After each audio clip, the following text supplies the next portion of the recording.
whereby they have made thee glad.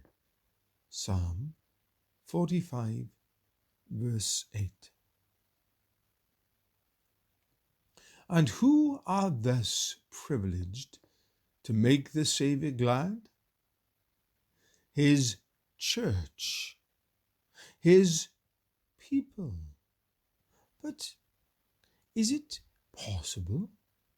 He makes us glad, but how can we make him glad? By our love. We think it so cold, so faint, and so indeed we must sorrowfully confess it to be. But it is very sweet to Christ. Hear his own eulogy of that love in the Golden Canticle. How fair is thy love, my sister, my spouse! How much better is thy love than wine! See, loving heart, how he delights in you.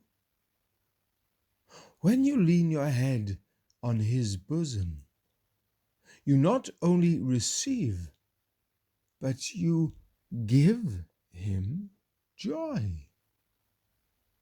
When you gaze with love upon his all-glorious face, you not only obtain comfort, but impart delight. Our praise, too, gives him joy. Not the song of the lips alone, but the melody of the heart's deep gratitude.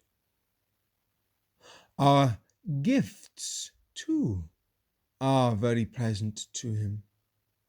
He loves to see us lay our time, our talents, our substance on the altar, not for the value of what we give, but for the sake of the motive from which the gift springs.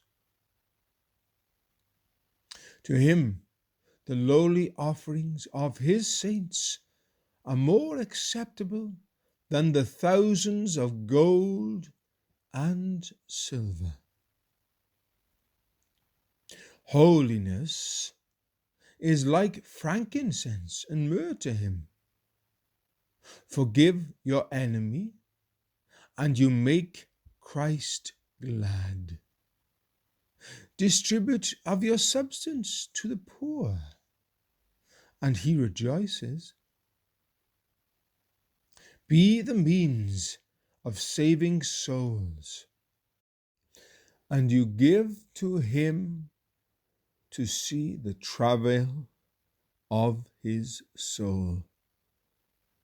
Proclaim his gospel, and you are a sweet savour unto him.